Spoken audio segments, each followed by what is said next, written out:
ছেলে এবং মেয়ে, সত্যিকার অর্থে বলছি, মেয়েরা পাওয়ারফুল। পাওয়ারফুল কারা, কি কারণে সেটা বলতেছে। পাওয়ারফুল কি কারণে, কোন জায়গায় পাওয়ারফুল সেটা বলতেছি।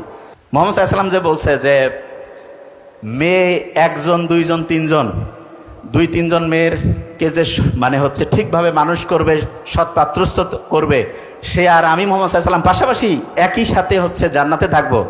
মেয়েদেরকে আল্লাহর নবী কত পছন্দ করছে। এবং ফাতেমা রাদিয়াল্লাহু তাআলা আনহার কথা যে বলছে, কোন ছেলের নাম কয়জন আমরা জানি, ছেলের নাম জানি। ওইরকম ছেলে মোহাম্মদ সাল্লাল্লাহু আলাইহি ওয়াসাল্লামের ছেলেও ছিলেন, কিন্তু পরিণত বয়সে যাওয়ার আগে মারা গেছেন। কোরআনে আল্লাহ বলছে যে মোহাম্মদ তুমি কোনো যুবকের বাবা নও, মানে তোমার কোনো ছেলে তারুণ্যে যুবক অবস্থায় পৌঁছার আগেই তারা মারা যাবে। এবং সেইটাই ঘটছে, কোরআনের কথা আল্লাহ নিজে বলে দিয়েছে এবং সেটাই হয়েছে। তা মেয়েরা যেটা আছে, মেয়েদের মেন্টালিটি কি হেল্পিং মেন্টালিটি? দেখেন এখান থেকে একটা জিনিস বুঝতে পারবেন, মেয়েদের মেন্টালিটি কি হেল্পিং নাকি হচ্ছে শুধু স্বার্থপর, কোনটা? অনেকে একটু কনফিউশন যে আমরা করতেছি কি, আমাদের জিনের মধ্যে কি আর আমরা করতেছি কি। দেখেন আমি একটা জিনিস বলি, ধরেন যে আগামীকালকে ম্যাচ হবে, আপনাকে বলছে যে ভাই ম্যাচটা যদি কোনোভাবে জিততে পারো পুরস্কার আছে, তা আপনি সবচেয়ে পাওয়ারফুল প্লেয়ারটা টার্গেট করবেন না দুর্বলটাক? কারণ পাওয়ারফুলকে যদি কোনোভাবে আউট করে দেওয়া যায় জিতে যাবেন। ছেলে এবং মেয়ে, সত্যিকার অর্থে বলছি, মেয়েরা পাওয়ারফুল। পাওয়ারফুল কারা, কি কারণে সেটা বলতেছে। পাওয়ারফুল কি কারণে, কোন জায়গায় পাওয়ারফুল সেটা বলতেছি। তাহলে শয়তান কি মেঘ ধরবে বেশি না ছেলে? কাক ধরবে?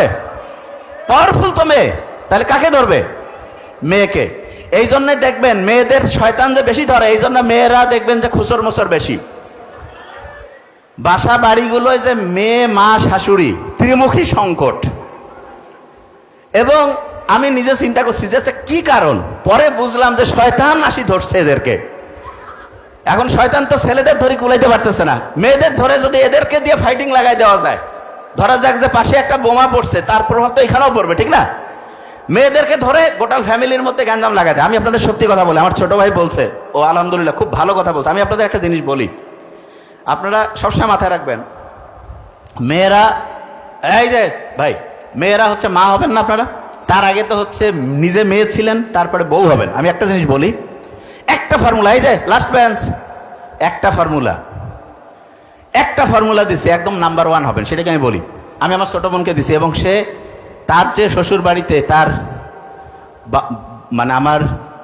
মানে ওটা কি বলবো, আমার ছোট বোনের যে শ্বশুর, উনি যখন পৃথিবী থেকে বিদায় নেন, তালই উনি কিন্তু ওনার পৃথিবী থেকে যাওয়ার আগে ওনাকে সার্টিফিকেট দিয়ে গেছে যে এরকম বৌমা পাই নাই, এবং আমাকে বসায় বলছে, আমি সত্যি কথা বলছি।